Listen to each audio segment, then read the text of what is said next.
E para a presidência da República, a corrida segue Elivaldo Barbosa, também em clima quente e com um cenário de indefinições. Por isso eu vou chamar Délio Rocha, direto de Brasília, correspondente da TV Cidade Verde na capital federal. Délio Rocha, boa tarde para você. Para quem imaginava cenários consolidados em nível nacional, não é bem assim.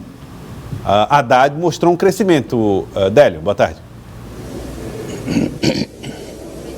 Joelson Jordani, boa tarde para você, para o Elivaldo Barbosa e boa tarde a todos no Jornal do Piauí. Esse levantamento do Ibope, Joelson, confirma o favoritismo ainda de Jair Bolsonaro.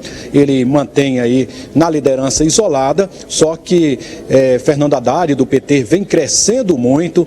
A diferença dele para Jair Bolsonaro agora é de 6 pontos. Se a gente olhar um pouco atrás, Joelson, na pesquisa do Ibope, há 15 dias, a diferença de Jair Bolsonaro para Fernando Haddad era de 18 pontos. Quer dizer, uma diferença muito mais significativa do que hoje. E eu diria, Joelson, que a maior briga neste momento, pelo menos é o que aponta a pesquisa do Ibope, é a disputa pelo terceiro lugar entre Ciro Gomes e Geraldo Alckmin. E outros candidatos, Joelson, aí que aparecem na pesquisa, aí estão mais para figurantes nessa corrida presidencial. Joelson.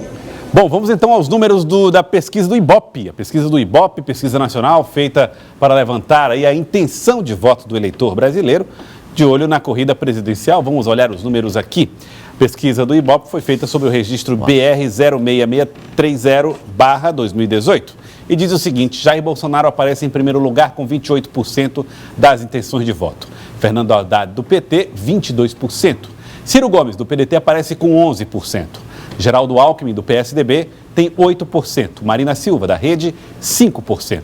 João Amoedo, do Novo, tem 3%. Álvaro Dias, do Podemos, aparece com 2%, empatado com Henrique Meirelles, do MDB.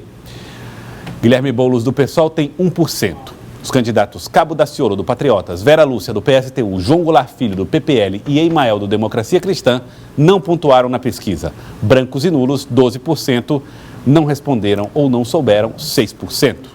Bom, Haddad estava com um número de 19%, agora sobe 3 pontos, vai a 22%. Elivaldo, muitos especialistas dizem que o Partido dos Trabalhadores consegue, pelo menos a sigla, consegue 24% das intenções de voto. Se é verdade, estamos chegando perto da consolidação e do teto de Fernando Haddad. Bolsonaro, que repetiu votação em 28%, ao que tudo indica, chegou no seu teto. Exatamente, e impõe desafio para os dois. Fernando Haddad, ele descola aí do terceiro colocado, Ciro Gomes, é o dobro das intenções de voto dessa pesquisa, então isso já revela a competitividade, a chance maior, já real, de Fernando Haddad chegar mesmo ao segundo turno, já que ele está em crescimento. Agora com o desafio de procurar ampliar a candidatura além PT, da mesma forma que Jair Bolsonaro, além seus seguidores mais fiéis, que acompanham desde a pré-campanha no movimento bastante ostensivo de apoio à candidatura de Jair Bolsonaro. Os dois têm esse desafio. Tanto é que nos cenários de hoje para o segundo turno, todos eles são favoráveis aos candidatos contrários a Jair Bolsonaro. Então isso já é um dado que deve ser encarado com muita preocupação por parte dos aliados do candidato do PSL. Agora, é claro que é um novo pleito, é uma nova situação, mas já de agora a gente percebe aí, Joelson, uma tendência, não diria assim, plenamente consolidada, mas bem avançada, bem encaminhada, de um duelo eleitoral democrático entre Jair Bolsonaro e Fernando Haddad no segundo turno da eleição presidencial. Ciro Gomes ainda tem chance? Tem. Geraldo Alckmin também, enfim, tem. Mas é preciso uma onda muito forte de mudança de voto para que realmente aconteça para que o segundo turno não seja entre Fernando Haddad e Jair Bolsonaro. E outra coisa que chama atenção nos números da pesquisa é que a estratégia do Partido dos Trabalhadores de evitar lançar o nome de Fernando Haddad logo no começo, insistir no nome de Lula, está se mostrando uma estratégia eleitoralmente eficaz, Elivaldo Deu Barbosa. certo, né? Deu certo. Perceba que ele foi preparada a candidatura dele, mas não foi lançada, só ali da última hora, no finalzinho do prazo, até que os advogados procuraram postergar mais ainda. Mas lançou, está muito bem nas pesquisas, revela o prestígio do ex-presidente Lula, da situação em que ele se encontra, inclusive hoje, e agora é ver o desenrolar da campanha nessa fase mais nervosa, nessa fase final dessa disputa pelo voto, para saber realmente quem chegará, com que fôlego chegará ao segundo turno das eleições e com que nível de adesão dos eleitores que ainda estão aí no meio, aí no centro, ainda no meio das outras candidaturas, para onde esses votos migrarão na disputa do segundo turno. O candidato Ciro Gomes, que fez campanha no Nordeste recentemente, congelou aí nos 11% das duas últimas pesquisas, na anterior e nessa 11%. Mas também segue forte como favorito no segundo turno, né? É o que, aliás, vence em um cenário de segundo turno com maior vantagem sobre Jair Bolsonaro, segundo a própria pesquisa Ibope. E Geraldo Alckmin, 8%. Deixa eu falar com o Délio Rocha. Délio, porque o candidato Geraldo Alckmin mudou um pouco a estratégia dos últimos dias. Ele próprio está aparecendo no vídeo, atacando diretamente Fernando Haddad e Jair Bolsonaro. A mudança de estratégia, com maior rigor, mais arrojada, mais forte, batendo firme, ainda não surtiu efeito, pelo menos nas intenções de voto de Geraldo Alckmin, né, Délio Rocha?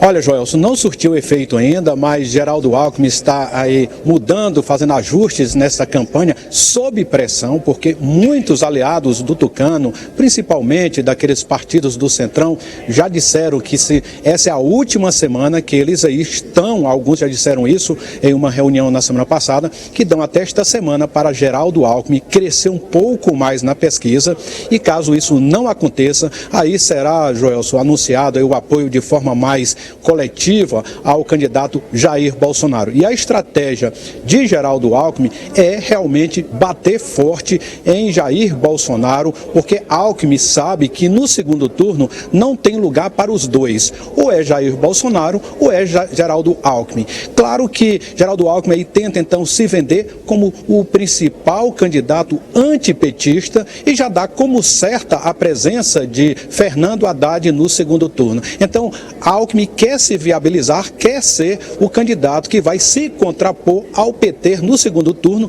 Inclusive, a estratégia de Alckmin é dizer o seguinte: se Bolsonaro for para o segundo turno com Fernando Haddad, Bolsonaro perde. Quem tem condições de ganhar de Fernando Haddad no segundo turno sou eu, Geraldo Alckmin. Essa é a estratégia do Tucano e ele espera aí nessas últimas semanas, nós estamos a 12 dias das eleições, aí tentar então se viabilizar, derrubar, fragilizar aí Jair Bolsonaro para tentar chegar ao segundo turno, Joelson.